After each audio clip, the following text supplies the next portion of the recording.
Hey, what's up guys, it's Liam on Your Overwatch back with a new video. Today I'm going to be going through Hitscan versus projectiles, the differences of them, how they affect certain characters, and how you should actually be using each of these things. So I'm going to start with exactly what they are and what the differences are. So Hitscan is probably the easiest to start with, and it's the most simple as well. If you're aiming at a target, your crosshair is on the target and you shoot. When you shoot, it will hit exactly where you're aiming at that time. So if you're hitting a person and your crosshair's on them and you shoot, it will hit them. Very simple, right? Same as a wall. If you miss the person, you'll shoot the wall next to them and it's an instant contact. So as soon as you shoot it, that's where your bullet lands no matter what.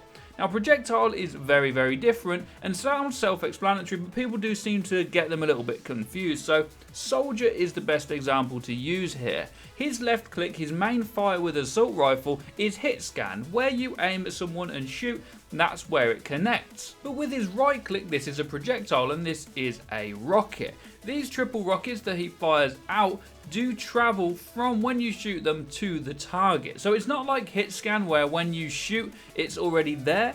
When you shoot it will then travel to the target, and that is what projectiles are, and that is the big difference. Now usually projectiles are harder to use, but the balance for that is that they usually do more damage. So projectile characters in the game such as Farah, her main attack is projectile. You shoot it and it goes down, but if you do manage to compensate for that person and hit them exactly where they are, it will do a lot of damage, and if it's near them, it will do splash damage, which is an area of effect damage. Now, most projectiles in the game have this because it's harder to hit them, so you still need to be rewarded for being nearly spot on with your shots.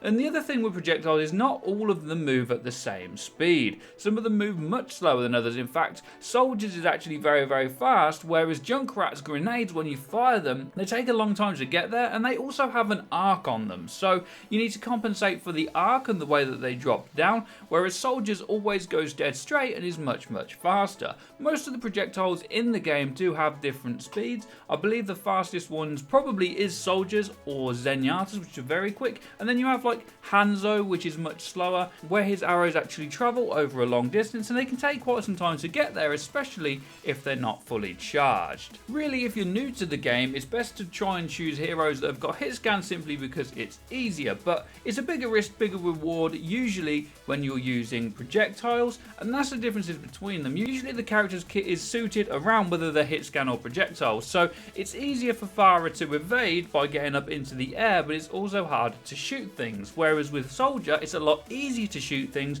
but he can't evade so well, and that's how they balance it within the game. So guys, I hope that cleared things up for you guys. Hit scan if you're new to the game, and projectiles generally do more damage but are harder to use. If I missed anything though, be sure to let me know in the comment section down below, and don't forget to drop a like and subscribe if you enjoyed. Have a great day as always. Take care and peace, people.